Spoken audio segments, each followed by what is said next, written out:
Hello, my name is John Gillespie. I'm the Sheriff of Ventura County and the Director of Disaster Services. The video that you are about to watch has been created by our Office of Emergency Services to help you and your family to prepare for a major earthquake.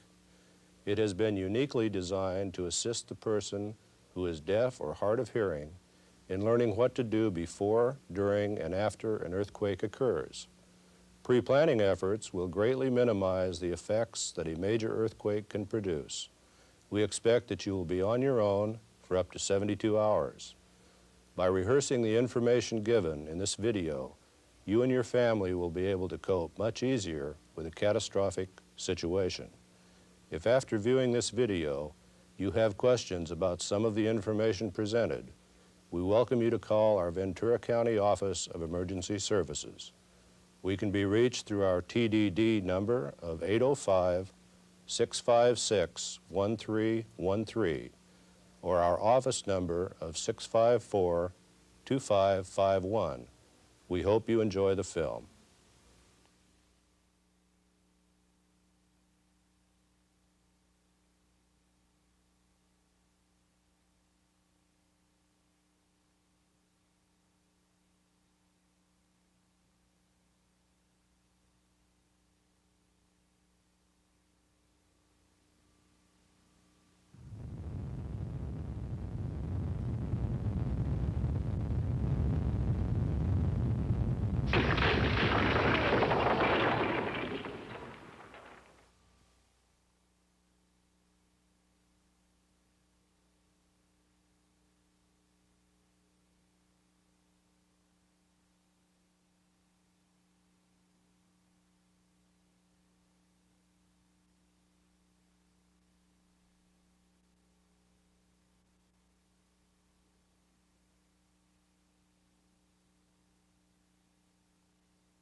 Hello. Glad you could come over. You're right on time. Come on in. Well, stranger, it's nice to see you again. For someone living right across the street, we sure don't get to see you very often. Well, come on in and have a seat. I hear the dog barking. I'll be right back. Excuse me. Have a seat.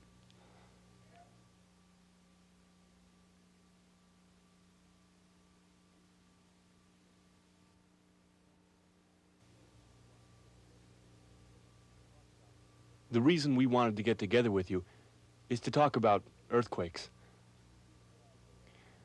We've been thinking it would be a good idea to have a friend in the neighborhood involved in our family's earthquake preparedness plan. And we'd like you to be that friend. What do you think? Would you like to be part of our family plan? Sure. Good.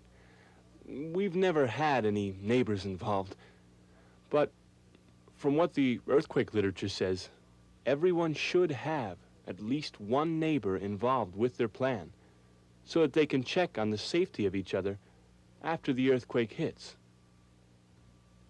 You know what I mean?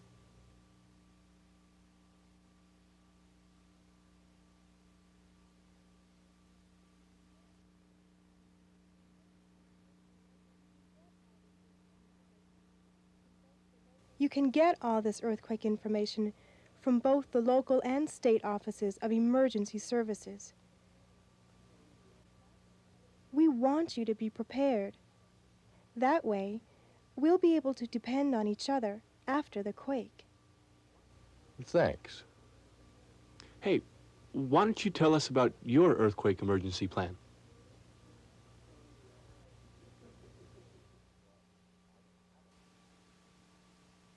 Well, I don't have a plan.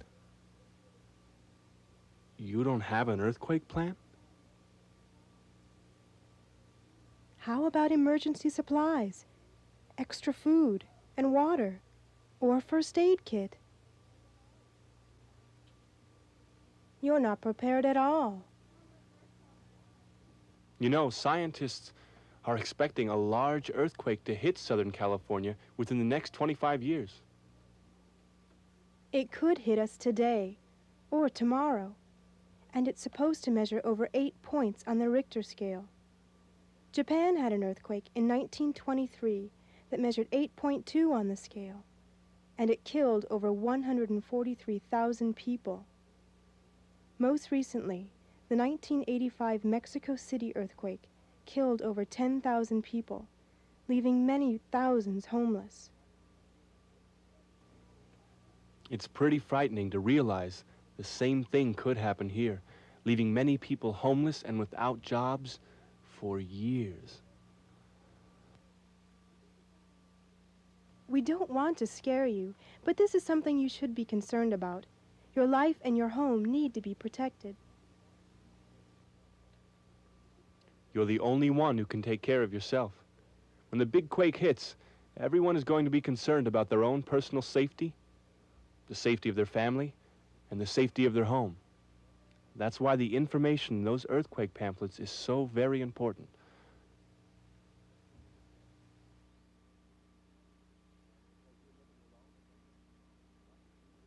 And because you're living alone, you must be able to depend on yourself. I'm glad you'll be a part of our plan. Now, after the quake, we can help you and you can help us. Hi. How are you? Good, and you?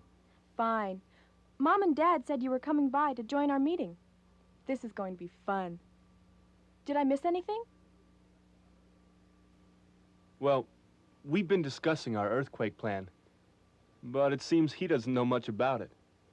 He doesn't have an earthquake plan or emergency supplies. Really? Well, But don't worry. This will give us a chance to review our plan, as well as to help you prepare your own, okay? yeah. Why don't we show him what he needs to know to prepare his home before an earthquake? Hey, let's start on the outside of the house.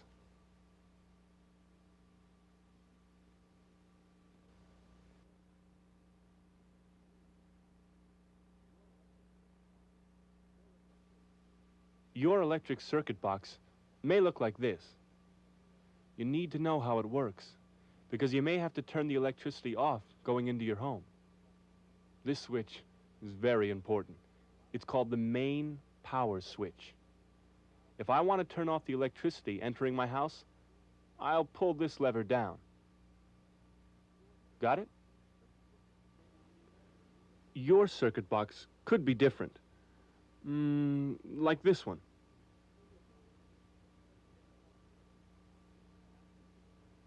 You can call your electric company and ask them to explain how it operates. If, after a quake, you suspect the wiring in your home has been damaged, then turn off the main power switch to protect your home from any electrical fires. Do you understand? Oh, yes. We understand. Sure. Now I'll show you the gas meter.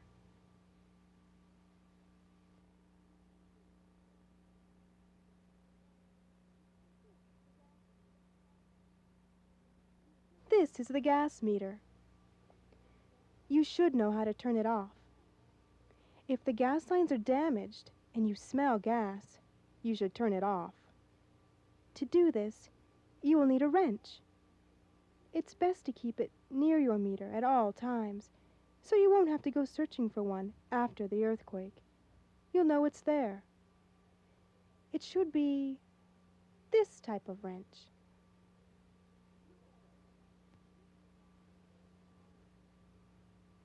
If the gas pipes are damaged, or you smell gas, turn it off. This is the shutoff valve. Turning it horizontally is off, and vertically is on. I can't turn it off now. If I did, we'd have to call a gas company to send someone out to turn the gas back on and relight our gas pilots, like in the water heater. So don't turn off your gas unless you need to after a quake, okay? Okay. Can I show him how to turn off the water? Well, okay. Come on, let's go.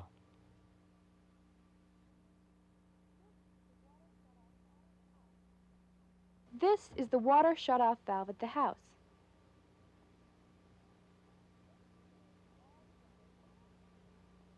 It controls all the water entering the house.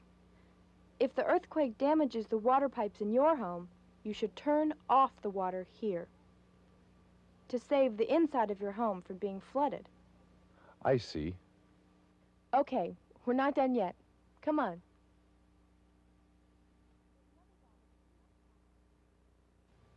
There's another valve at the street.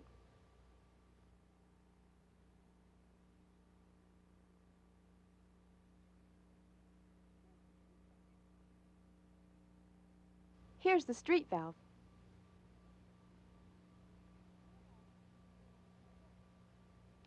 To turn it off, you will need a wrench. Do you see this valve?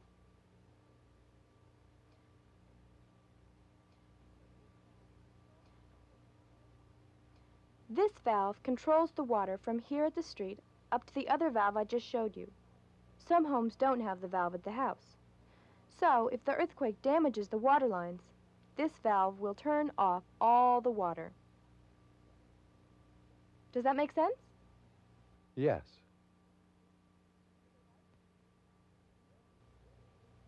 Was I right? Yes, very good. Now for the dirty job. I'm glad you're wearing those clothes. Follow me.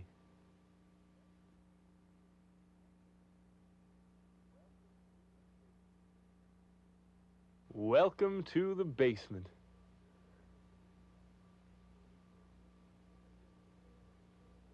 What do you think?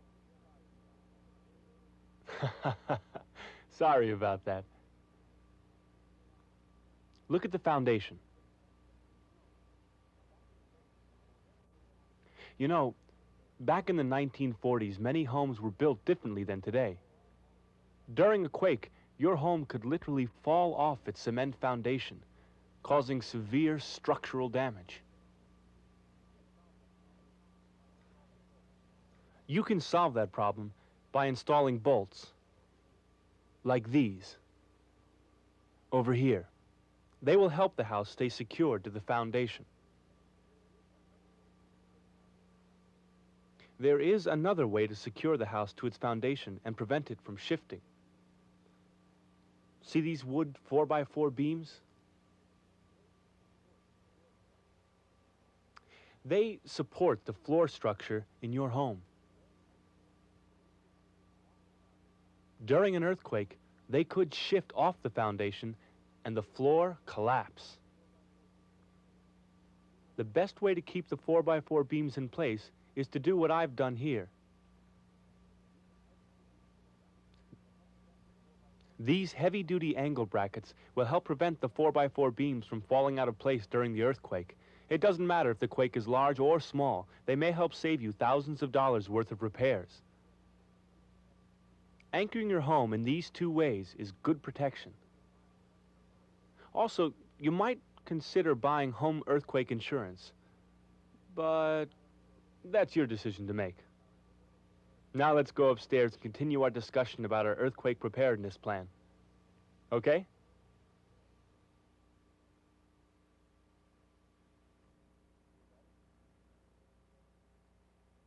Feel better? It's your own fault for being so clumsy under the house.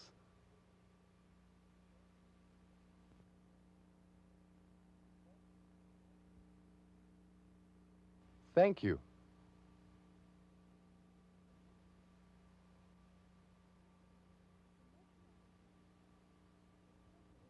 The next subject we should discuss is how to earthquake-proof the inside of your home. There are many areas to be aware of. You should have smoke detectors in different parts of your home. We have one in the kitchen, living room, and hallway adjoining our bedrooms. All heavy objects should be kept on low shelves or securely fastened down. Otherwise, they could fall and break, or even worse, fall on you during the quake. You should also keep hanging objects away from places where they might fall on you during the earthquake. Mirrors, framed pictures, and plants are dangerous because people often hang them over couches, chairs, and beds.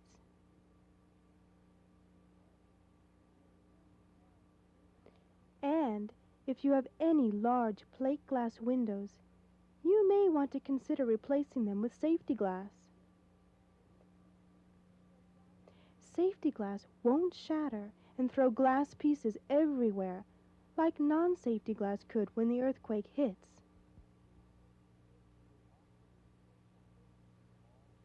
You will also need to fasten all top-heavy furniture and appliances to wall studs. For instance, your bookcases, your refrigerator, your washer and dryer, and especially your hot water heater all need to be secured. To do this, you're going to need heavy wire, cable, and metal strapping. You'll also need a variety of tools to do that job correctly. Also angle brackets and wood screws. It's best if you allow for some minor movement of the object you're securing. Your main concern is that it doesn't fall over. Understand? Yes. Why don't you tell Peter about the cabinets and flammable liquids? Okay, the cabinets in your kitchen and other rooms should have latches on them so that they stay closed during the earthquake. This will help save your dishes and other breakable items from falling out and breaking. You should also gather all of your home's common hazardous materials and take them to an outdoor storage area for your safety. Am I right? Very good. Good job. After the earthquake, you will need safety supplies. Without them, you're risking your own safety. If the earthquake happens at night, you'll want to be prepared with a flashlight and extra batteries. Keep them near your bed. Remember, you can't depend on your electricity working, especially after a major earthquake. Each one of us has a flashlight next to our bed. We also keep pencils and paper with the flashlight, in case we need to write down notes to someone who doesn't know sign language. You should also have a type ABC fire extinguisher. The ABC means that it is an all-purpose extinguisher, and it will put out wood fires, flammable liquid fires, and electrical fires. We also keep a flashlight in the kitchen.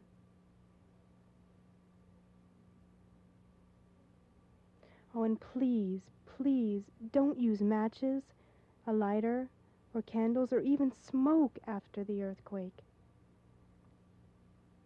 You could have a gas leak after the earthquake, and if you light a match, you can cause an explosion in your home.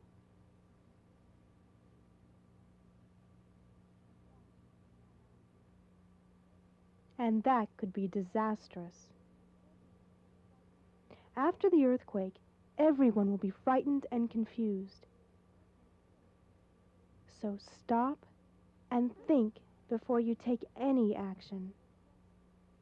You need to be calm to take the right action. We're expecting to be confused after the quake, too. That's why we've made a list, like this one, of everything that needs to be done in and around our home. We have the most important actions for our safety listed by priority. We also have a map of our home, detailing exit ways, gas, water, and electricity, and other important features. And we keep this list with our emergency supply kit. An emergency supply kit is something you're going to need to put together. You know, our county officials say that when the earthquake happens, everyone might have to survive on their own for 3 days. Oh, that's awful. Yes, this is the main reason they suggest that neighbors get together and talk about earthquake preparedness. So after the quake, everyone can depend on each other. I see. Your supply kit can be used to help yourself and others, too. Your supply kit is your survival kit, and it should have everything you might need for those 3 days. You need to determine a safe place for your emergency kit, someplace where you can get to it if your home is severely damaged by the quake. We keep ours near our back door. There are many places and ways to store your supplies safely. You can put them in a large container or store them in backpacks like these. Your kit should contain everything you need for 3 days of survival. Think of what you would need for a 3-day camping trip. Your kit should contain things like these. If the earthquake has severely damaged your home and you must evacuate, it's a good idea to leave a note with the address and telephone number of where you've gone. That way, if your family, friends, or neighbors come looking for you, they'll see the note and know you are all right. Hopefully, people will be able to rely on each other. Right. If you do evacuate your home, you should take your emergency supply kit, important documents like insurance papers. Oh, and don't forget some money. Okay.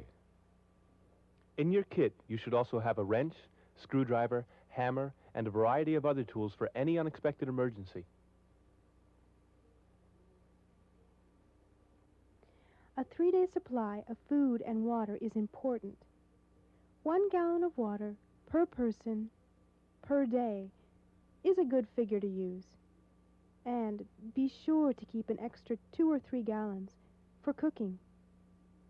If you should need more water, you can get it from ice cube trays in your freezer, from your toilet tank, or hot water heater.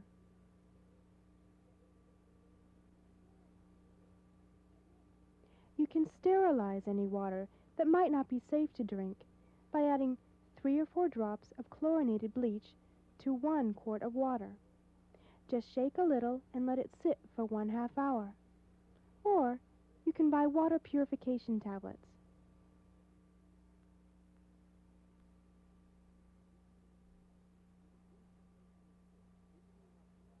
The food you keep in your kit should be enough to last 3 or more days. You'll want to store canned and dehydrated foods, including pet food if you have any pets. And don't forget a mechanical can opener and a few pots and pans for cooking. To heat your food and water, you're going to need a portable outdoor stove or grill, like these. And don't forget to store some waterproof matches. Remember, it's helpful to think about what you would take camping when you're putting your supplies together, okay? Okay. If your home is damaged and you have to sleep outside, be prepared with warm clothing, blankets, and sleeping bags. You may want to consider keeping a small tent with your supplies too. Some other items that you should include are toothbrush, soap, toilet paper, as well as plastic bags, in case your toilets are not operating after the quake. Staying informed on what the condition of the city is will depend on whether you have a battery-powered television or radio. My wife is hearing, so she can listen to any emergency broadcasts on the radio, while my daughter and I watch for emergency broadcasts on TV. We also have extra hearing aid batteries in our supply kit. Our daughter just completed a first aid class at school, so we're going to let her tell you about the first aid kit you need. Our first aid kit has all the basic materials we might need after a quake. We have bandages, antiseptics to clean minor cuts. We also have scissors and tape, as well as aspirin and any other medication our doctor has prescribed. We also keep a first aid book with our kit. And every earthquake meeting, we always refresh our knowledge of first aid.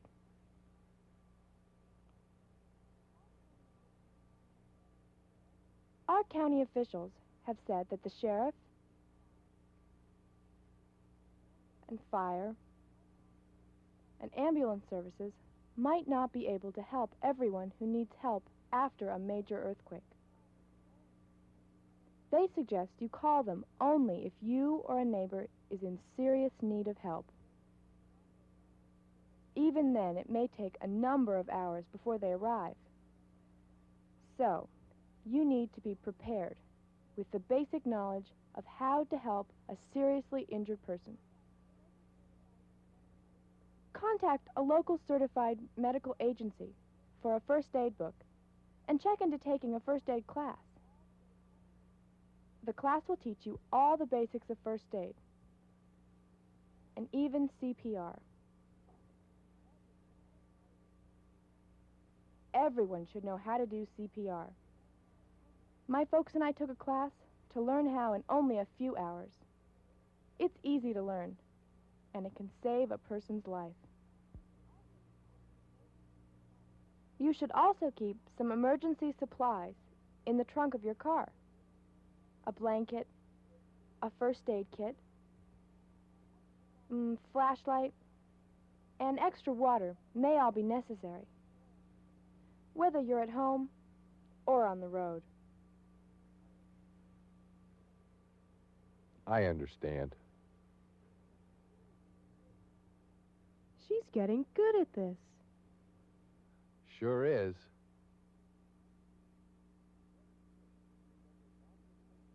Very good. You're remembering all the important details. It's important to hold these meetings and drills a couple of times a year, so everyone knows what action to take when the earthquake hits. And we'll look forward to meeting with you every 6 months. Okay. It's important for everyone to know what action they should take during the earthquake to protect themselves.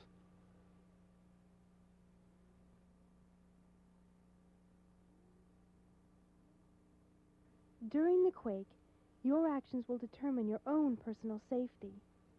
If you're inside, don't leave. Trying to run outside is the way most people get hurt. So, if you're indoors, stay there. Get under a sturdy object, like a desk, a table, or even a bed. Another option is to get on the floor and protect yourself with your hands and arms.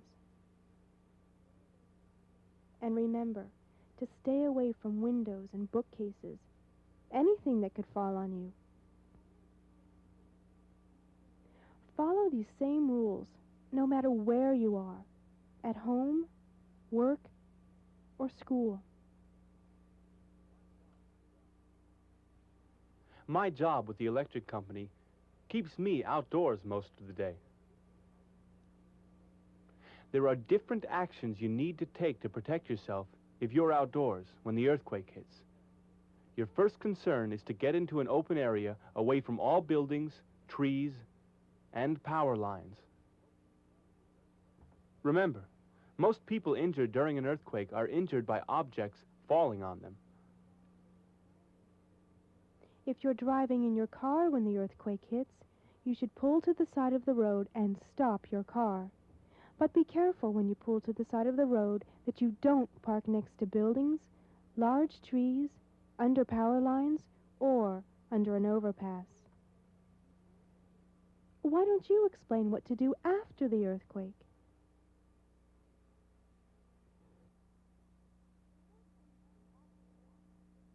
The first thing to do after the earthquake is to check yourself for injuries.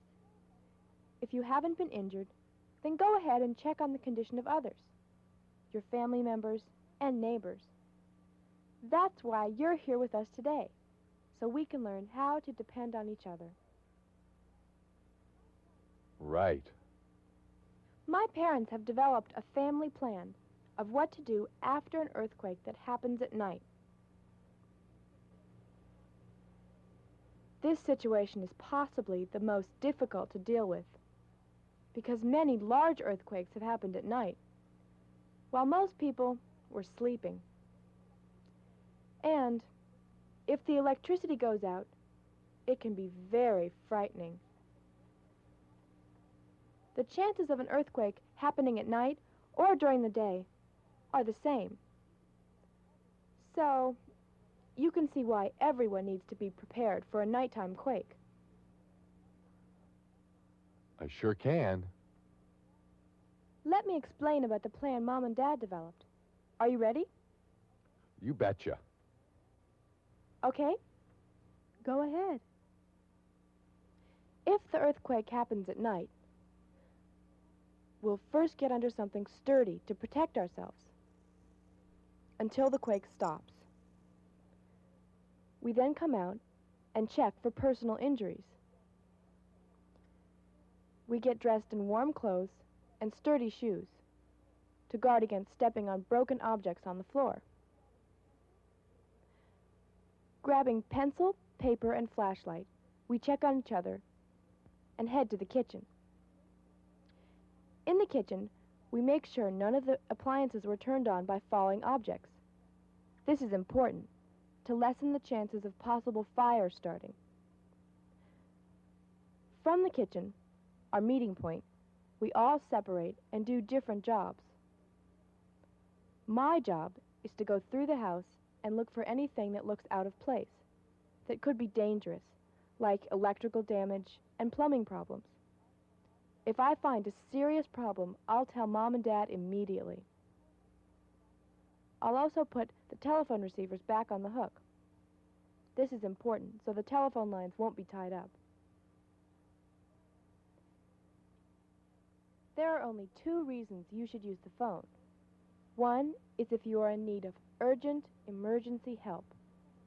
For example, your house is on fire or someone's been seriously injured. The second reason would be to let a prearranged relative or friend know that you are safe. As I'm checking the rest of the house for other damage, Dad goes outdoors to look for electrical line damage on the telephone poles and at the circuit box. If the lines are down, stay away from them. They may still be charged. If Dad finds electrical damage, he will pull the main power switch, shutting off all the electricity going into the house. Mom is busy checking for gas leaks inside and outside the house. She looks for broken lines and smells for leaking gas. If she smells gas, she'll turn off all the gas entering the house at the gas meter. And if I find any broken water pipes or flooding inside, I will turn off the water entering the house. Dad will probably check on your safety now and return if you're okay. We all know that at any time we could have large aftershocks. When these happen, we will all meet back in the kitchen to check on each other's safety, then check the house again. Another job of mine is to make sure our dog is tied up. Pets will be scared by the earthquake. They need to be tied up so they don't run off. While I'm with the dog, Mom and Dad will check the outside of the house for structural damage and determine if it's safe for us to remain indoors, or whether we should move our emergency supplies to the yard, or to an emergency shelter, or to a prearranged friend's home. That's you. Mom and Dad will also check on the condition of the garage or outdoor storage area and clean up any spilled, hazardous materials. After we've determined the house is safe, the three of us will begin checking on our other neighbors. We'll take first aid supplies and the first aid manual. Mom will be listening to the radio. If we find anyone injured, we'll be able to care for them properly.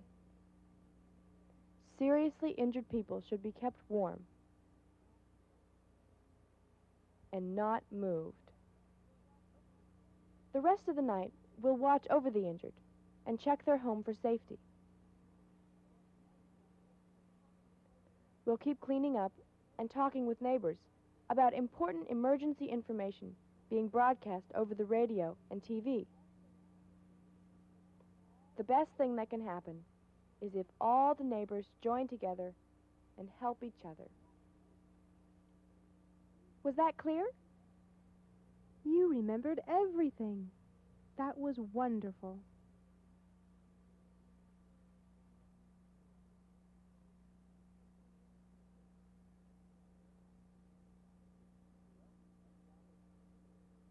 Well, that's about it. The only other thing you should be aware of is that if you're at work when the earthquake hits, you should help your fellow employees. You'll get home when you can. Until then, we want you to know you can count on us to watch over your home. Okay? Thanks. I'll help you too.